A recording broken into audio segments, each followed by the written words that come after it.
Bienvenido a Hora de Estudio Bíblico con nuestro maestro el Dr. Lehman Strauss. Este estudio es el resultado del tiempo personal con el Señor, el ministerio pastoral y la experiencia en conferencias bíblicas del Dr. Lehman Strauss. Él nos instruye y alienta con la enseñanza de la palabra de Dios. Ahora, el Dr. Strauss. Gracias por escucharnos en este día. Me siento privilegiado y gozoso de estar hoy nuevamente con otro programa de estudio bíblico de la Epístola de Pablo a los Gálatas. Pero antes dedicaremos unos minutitos para considerar otra palabra de la Biblia. En nuestro programa anterior comenzamos a considerar la palabra bautismo, ¿lo recuerdan? Y hemos analizado el bautismo judío, en segundo lugar el bautismo de Juan el Bautista y en tercer lugar el bautismo de Jesús. Ahora vamos al cuarto bautismo, el bautismo de los discípulos del Señor Jesucristo. No hay duda de que los discípulos de nuestro Señor Jesucristo bautizaban y de que el Señor mismo participó en la administración de esos bautismos. Lo podemos leer claramente en Juan capítulo 3, versículos 23 al 26 y también Juan capítulo 4, versículos 1 y 2. Por lo tanto, ya van 4 bautismos que hemos considerado: el bautismo judío, el bautismo de Juan, el bautismo de Jesús y el bautismo de los discípulos de Cristo. Ahora, vamos al quinto bautismo, el bautismo cristiano. La ordenanza del bautismo del creyente fue instituida por el mismo Señor Jesucristo. Lo tenemos en Mateo 28, versículo 19. Y del libro de Hechos extraemos que fue practicado por todos los apóstoles de Cristo. Hechos capítulo 2, versículo 41, Hechos 8, 36 a 38, Hechos 9, 17 y 18, Hechos 10, 44 al 48 y Hechos 19 del 1 al 5. Recordemos que la palabra bautismo significa sencillamente inmersión. La palabra griega baptizo literalmente significa sumergir. El bautismo cristiano es sumergir a los creyentes en agua, lo cual simboliza la unión del creyente con Cristo en su muerte y resurrección. Pablo aclara esto en Romanos capítulo 6, versículos 3, 4 y 5. Por medio del bautismo la persona salva testifica de su fe en Cristo. El bautismo nunca es un medio de salvación, es solo para aquellas personas que ya han sido salvas. Nosotros no nos bautizamos para ser salvos, sino que nos bautizamos para testificar de que ya somos salvos. En sexto lugar, miremos brevemente el bautismo de fuego al cual se refiere Mateo 3, versículos 11 y 12, y Lucas 3, versículos 16 y 17. En el contexto de estos dos versículos podemos ver con claridad que hay 2 clases de bautismo: un bautismo del Espíritu Santo y un bautismo de fuego, y estos no suceden al mismo tiempo. En el contexto de los pasajes mencionados, el bautismo de fuego está asociado al juicio de la segunda venida de Cristo a la tierra. Compare esto con Malaquías capítulo 3, versículos 1 al 3. El período de la Iglesia comenzó con el bautismo del Espíritu. El período del reino comenzará con el bautismo por fuego. Ahora, esto nos lleva al séptimo bautismo en las Escrituras, el bautismo del Espíritu Santo. Es la obra del Espíritu Santo colocando al creyente en el cuerpo de Cristo en el momento en que nace de nuevo. 1 Corintios 12:13 dice: porque por un solo Espíritu fuimos todos bautizados en un mismo cuerpo. No se observa diferencia alguna entre el tiempo en que un pecador nace de nuevo y su bautismo en el cuerpo de Cristo. Por supuesto, el cuerpo es la Iglesia. Ambos términos son sinónimos y se usan indistintamente en Efesios 1, 22 al 23. La única forma en que una persona puede llegar a ser parte del cuerpo de Cristo es por la obra del bautismo del Espíritu Santo. No existe otra manera de entrar en la Iglesia de Cristo. Es un serio error pensar que una persona podría o no podría ser bautizado con el Espíritu Santo en el momento de su salvación. El bautismo del Espíritu es la experiencia general de todos los cristianos en la presente dispensación de la gracia. Si el bautismo no fuera experimentado por todos los cristianos, entonces uno podría esperar encontrar en el Nuevo Testamento una orden o una exhortación a ser bautizado en el Espíritu. Pero tal orden no aparece en ninguna de las epístolas. Aún más, no existe ni una sola referencia escritural que nos lleve a pensar que una persona salva haya sido bautizada por segunda vez por el Espíritu Santo. Hay un solo bautismo, de acuerdo a Efesios 4:5. No confundamos el bautismo del Espíritu con la llenura del Espíritu. Estas palabras no son sinónimos, Bueno, esto es todo por ahora con respecto al bautismo. Continuemos ahora con nuestro estudio en el libro de Gálatas. Por favor, abran sus Biblias en el capítulo 4. Lo que Pablo estaba haciendo aquí era establecer el argumento de que la justificación es solo por fe y no por las obras de la ley. En el versículo 27, Pablo hace referencia a la profecía de Isaías 54:1. Regocíjate, oh estéril, la que no daba a luz, levanta canción y da voces de júbilo, la que nunca estuvo de parto, porque más son los hijos de la desamparada que los de la casada. En aquel tiempo esta profecía miraba hacia adelante, hacia la venida de Cristo en gloria, cuando Israel reconozca la gran verdad que contiene. Sara era estéril y dio a luz a uno en quien serían bendecidas todas las familias de la tierra. La nación que tenía la ley, Israel, tiene un esposo, el cual es Jehová, de acuerdo a Isaías 54:5.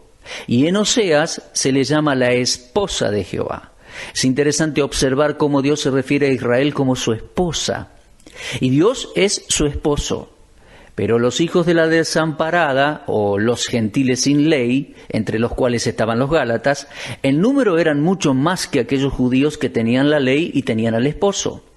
Mientras Israel, que tenía la ley, fue dejada de lado, Dios está llamando a un pueblo propio de entre los gentiles.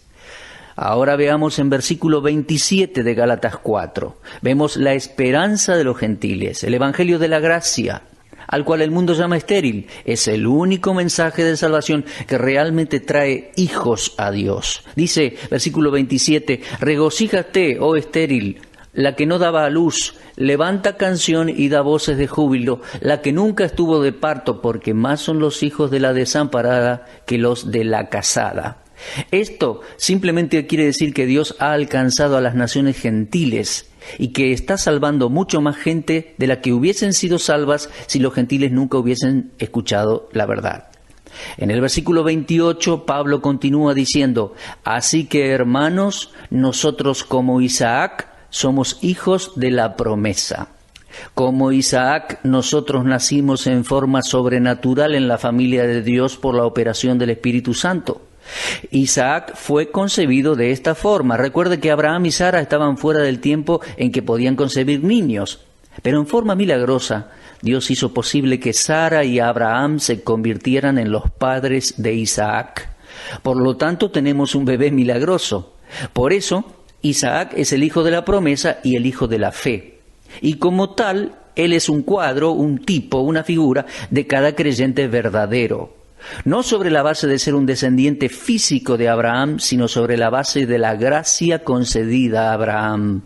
Recuerden que Abraham no hizo nada excepto creer a Dios, esperar en Dios, y su fe le fue contada por justicia. De la misma manera, un pecador no puede hacer nada excepto creer en el Señor Jesucristo y ser salvo. La salvación nunca fue ni será por medio de obras. Aún Noé, en su tiempo, halló gracia ante los ojos de Dios. Fue por gracia que Dios llamó a Abraham fuera de Ur de los Caldeos. Y es por gracia que Dios llamó a la luz a un pueblo que habitaba en la oscuridad, de la muerte a la vida, en la presente dispensación. Ahora el versículo 29, continuando Gálatas 4, dice, pero como entonces el que había nacido según la carne perseguía al que había nacido según el Espíritu, así también ahora. En el hogar de Abraham, Ismael burlaba y molestaba a Isaac. El hijo de la carne era antagónico al hijo del Espíritu. El que nació por poder carnal y por decisión carnal era la antítesis del que nació por poder sobrenatural. De la misma forma sucede hoy. Esta persecución expresa la actitud del hombre natural en contra del Hijo de Dios.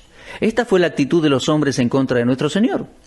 Y en el momento en que esta epístola fue escrita, esta también era la actitud en contra de Pablo. Dicho sea de paso, también la sufrirán aquellos que han sido salvos por gracia y a través de la fe en la obra completa del Señor Jesucristo, por parte de aquellos que buscan la salvación por la ley y por las obras. El hombre que siente orgullo al cumplir su responsabilidad religiosa puede convertirse fácilmente en juez de otros. La religión del esfuerzo propio envidia a la religión del hombre que descansa tranquilamente en las promesas y en la gracia de Dios. El mismo Pablo, antes de su conversión, era un ejemplo de esto. Saulo de Tarso pensaba que le estaba haciendo un favor a Dios cuando perseguía a los cristianos. Él testificó acerca de esto en el capítulo 26 del libro de los Hechos, en versículos 9 y 10. El legalismo se apoya en la vieja naturaleza, de tal manera que aún hoy encontramos al viejo hombre persiguiendo al nuevo, el cual nació por el Espíritu. La carne y el Espíritu están en guerra continuamente. En Romanos capítulo 7, versículos 22 y 23, Pablo muestra cómo ambos son enemigos. Pero en todo esto, es bueno preguntarse, ¿cuál es la voluntad de Dios? ¿Qué tiene Dios que decir? ¿Triunfará el legalismo? ¿Debe la vieja naturaleza sucumbir a los ataques de la carne? ¿Qué dice la Biblia? Esta es la reflexión que comunica Pablo en el versículo 30. ¿Mas qué dice la Escritura? Esta es una pregunta desafiante. La mente de Dios acerca de esto y todos los otros asuntos se encuentran en la palabra de Dios escrita. Por eso Pablo dice, ¿mas qué dice la Escritura? Gálatas 4:30 dice, echa fuera a la esclava y a su hijo, porque no heredará el hijo de la esclava con el hijo de la libre. Y en realidad estas son palabras de Sara registradas en Génesis 21:10. Pero estas palabras fueron endosadas a Dios, fueron aceptadas y aprobadas. No había lugar en una sola familia para la ley y para la gracia, para la esclavitud y para la libertad. Amados, nosotros también estamos bajo la ley o bajo la gracia. Los hijos de Dios son hijos de la promesa. No hay lugar en la iglesia de Jesucristo para el legalismo. La expulsión de Ismael de la casa de Abraham, allá en Génesis, es la condenación de Dios sobre todo aquel que busca ganar el cielo por el principio legalista de las obras de la ley. Y aquellos que se sienten orgullosos por su nacimiento en una determinada denominación o por el cumplimiento de sus obligaciones religiosas, pueden estar perdiendo la herencia espiritual que solo puede venir por la fe en el Señor Jesucristo.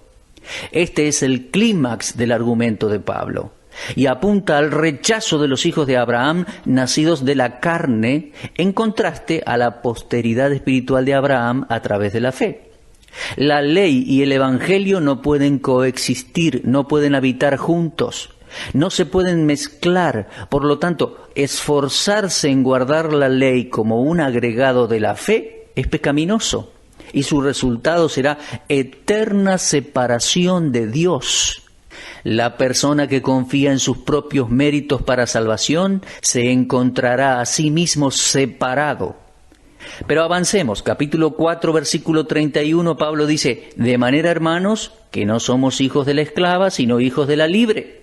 La diferencia entre la ley y la gracia, la esclavitud y la libertad, ha sido completamente establecida y servirá como una base para la enseñanza práctica que veremos a continuación.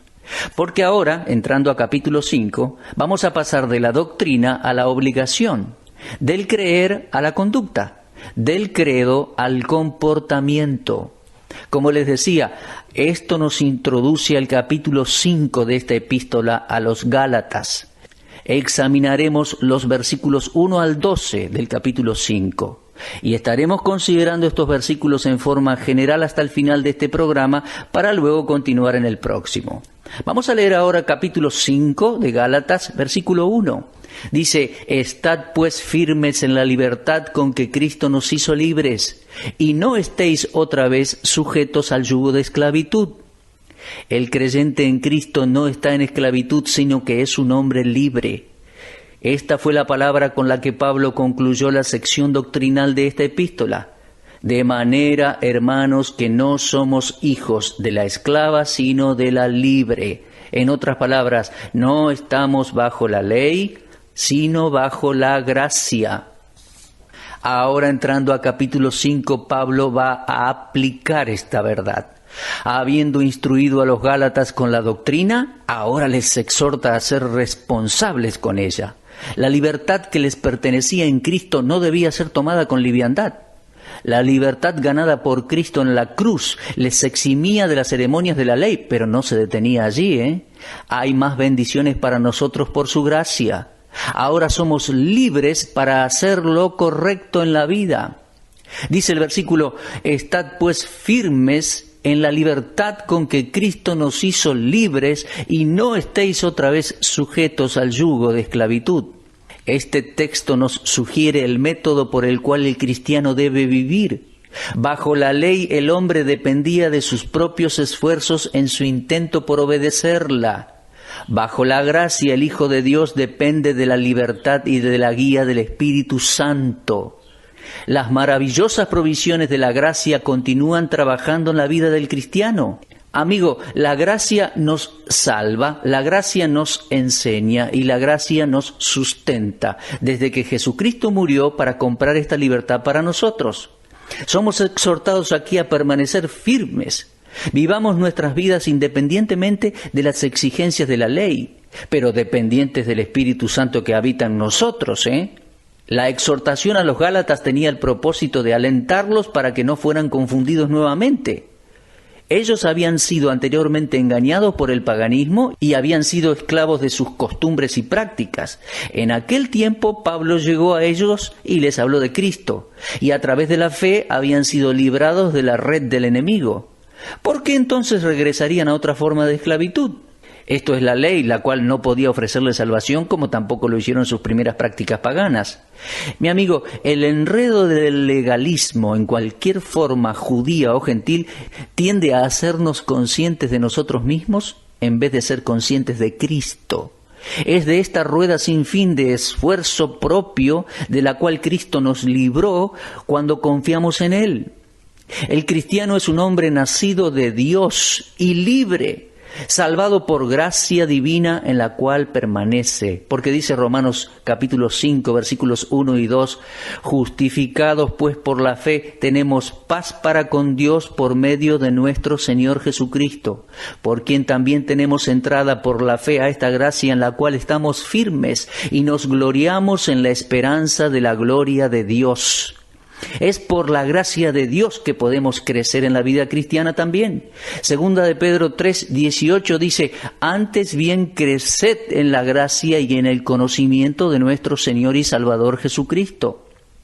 La vida cristiana, vivida en libertad, es la que se vive de tal manera que todas las provisiones de la gracia continúan trabajando en nuestras vidas. Mi hermano, nuestro Dios es el Dios de toda gracia, dice Primera de Pedro 5:10.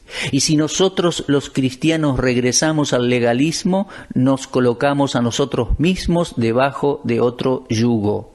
Y el yugo es cualquier cosa que une a dos objetos de tal manera que ninguno puede moverse independientemente del otro, Y casi siempre es usado para la esclavitud o la servidumbre de una u otra forma. El único yugo que el cristiano debe conocer es la voluntad de Dios. Jeremías 5:5. Es el servicio al Señor y es el mismo Señor el que se refiere a su yugo, diciendo que es fácil y liviano de llevar. En Mateo 11:29 y 30 dice, llevad mi yugo sobre vosotros porque mi yugo es fácil y ligera mi carga. No necesitamos conocer otro yugo más que ese. Cuando el siervo está bajo el mismo yugo de su maestro, sabe que es muy diferente a los incómodos requerimientos de cualquier sistema religioso legalista. Desde el punto de vista religioso, todos los hombres están en esclavitud. los judíos a la ley y los gentiles a sus propias ideas de lo que Dios debe ser, sus propios conceptos, las creaciones de sus propias mentes y no la revelación de Dios en Cristo. Para los inconversos, la ley es un instrumento de esclavitud porque los lleva a abstenerse de aquellas cosas a las cuales está inclinado por naturaleza y a hacer aquellas cosas que no desea hacer. En el capítulo 5, versículo 2 de Gálatas, Pablo continúa diciendo: «He aquí yo, Pablo, os digo que si os circuncidáis, de nada os aprovechará Cristo». Cuando un hombre rechaza la gracia de Dios y se coloca a sí mismo bajo la ley, enfrentará problemas. Ahora, no confundamos el problema aquí, ¿eh? Pablo no está diciendo que una persona circuncidada no puede ser salva. Él mismo había sido circuncidado y así lo dice en Filipenses 3:5. Los estudiantes de griego nos dicen que el tiempo del verbo es presente continuo. Por lo tanto, el apóstol les está advirtiendo del peligro de continuar practicando la ley como una obligación cristiana.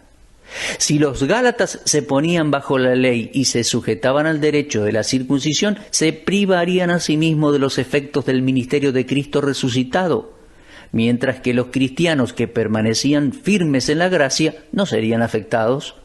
Si la justicia se busca a través de la circuncisión o a través de cualquier sistema legal o legalista, no puede al mismo tiempo ser recibida a través de Cristo sobre la base de la gracia verdadera. Si la salvación y la justificación y la promesa de vida eterna se obtuvieran por las obras de la ley, entonces no hubiese habido necesidad de que Dios enviase a su Hijo para que ganara estas bendiciones para nosotros. Pablo no estaba diciendo que la ley debía ser derogada, ni tampoco su razonamiento se dirige en contra de las normas o ceremonias de la ley, sino más bien está en contra de la enseñanza falsa que dice que todas estas cosas son necesarias para la salvación y la adoración a Dios. Y con el propósito de dar énfasis, Pablo repite lo que les había ya dicho en capítulo 3 y versículo 10. La ley es una unidad y el que ofende en un punto se hace responsable de todo y culpable de todo. El éxito en guardar solo una parte de la ley no compensa las fallas en otras partes de la ley. Y luego dice Pablo en capítulo 5 y versículo 3, otra vez testifico a todo hombre que se circuncida, que está obligado a guardar toda la ley. Si cualquier hombre asumiese la responsabilidad de todo el sistema legalista, está incuestionablemente condenado y Cristo no puede entregarle ningún servicio ni beneficio. Pablo se refiere a esta verdad en el versículo 4 al escribir de esta manera: de Cristo os desligasteis los que por la ley os justificáis. Hay cristianos profesantes en nuestras iglesias en el día de hoy que no han sido influenciados por la persona y la obra del Señor Jesucristo.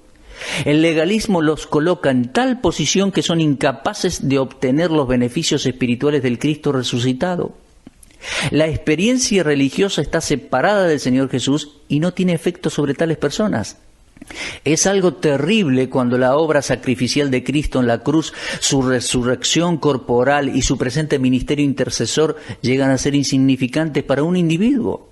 Sí, mi querido amigo, hoy estoy hablando a muchas personas que asisten a las iglesias y aún no aprecian, no valoran y no ven las bendiciones de la obra completa de nuestro Señor Jesucristo.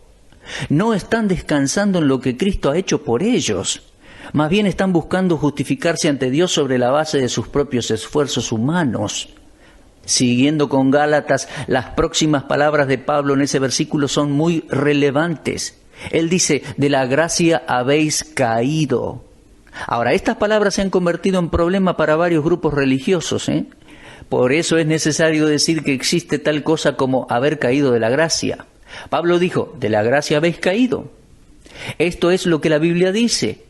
A aquellos que rehúsan aceptar lo que la Biblia enseña acerca de la seguridad de la vida eterna del creyente en Cristo, nos dicen que caer de la gracia significa perder la salvación. Pero, ¿significa que cuando un creyente peca entonces deja de ser cristiano? Ciertamente no. Si este fuera el caso, no habría cristianos en este mundo. Todos habrían dejado de ser cristianos después de haber recibido la salvación. Pablo no está tratando aquí con el comportamiento cristiano, ni tampoco está advirtiendo acerca de la declinación moral.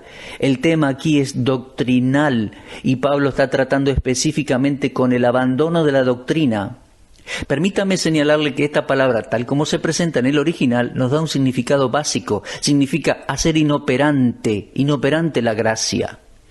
Mi amigo, agregar la ley a la fe en Cristo origina parálisis en el desarrollo espiritual, y esto es tan común en la vida de los creyentes, y generalmente la causa es la misma, principalmente la propia privación de la gracia diaria para crecer en el conocimiento de nuestro Señor Jesucristo. En la práctica lo vemos cuando un hombre sirve a Dios y prefiere depender en lo que puede hacer por sí mismo más de lo que Cristo ha hecho por él. Aquel hombre o mujer ha caído de la gracia. Cuando una persona decide vivir en la energía de la carne, interrumpe la línea de provisión de la gracia de Dios. La actitud de todo verdadero creyente es ahora descrita por Pablo cuando dice en versículo 5, pues nosotros, por el Espíritu, aguardamos por fe la esperanza de la justicia. La dispensación de la ley terminó con la muerte de Cristo en la cruz. La dispensación del Espíritu Santo comienza con Pentecostés en Hechos 2. Es a través del Espíritu Santo de Dios que su justicia es impartida al creyente. Y aún más, el Espíritu Santo es la fuente de la esperanza cristiana. Y porque Él inspira la esperanza, no puede haber esperanza para el hombre bajo la ley. Nuestra esperanza descansa en la fe en Cristo, no en la carne. Observe la frase, la esperanza de la justicia. Todos los creyentes son declarados justos inmediatamente después de aceptar al Señor Jesucristo como su Salvador. Pero hay una esperanza completa para la justicia, la cual todavía esperamos a diario. Y es enteramente por la fe en Cristo Jesús. El versículo 6 dice, porque en Cristo Jesús ni la circuncisión vale algo, ni la incircuncisión, sino la fe que obra por el amor. Bien, debemos detenernos porque nuestro tiempo termina aquí, queridos amigos. Espero que estos estudios le estén ayudando a entender la diferencia entre la ley y la gracia, A propósito, ¿qué hombre está tratando de ser por sí mismo en contraste con lo que Dios ya ha hecho por usted? ¿Ha confiado usted en el Señor Jesús? ¿Está confiando en la gracia de Dios? ¿Ha recibido al Señor Jesús como su Salvador y Señor?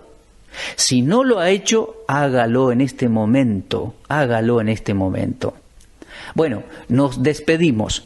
Si Dios quiere, estaremos de regreso a la misma hora, en la misma emisora radial y con este precioso estudio del libro de Gálatas. Hasta entonces. Usted estuvo escuchando Hora de Estudio Bíblico con el maestro el doctor Lehmann Strauss. Si desea escuchar una vez más este mensaje, visite nuestra página en la internet www.bbnradio.org. Le dejamos la invitación para que el día de mañana nos acompañe aquí, en este mismo horario y punto del dial. Hora de Estudio Bíblico es una producción de BBN.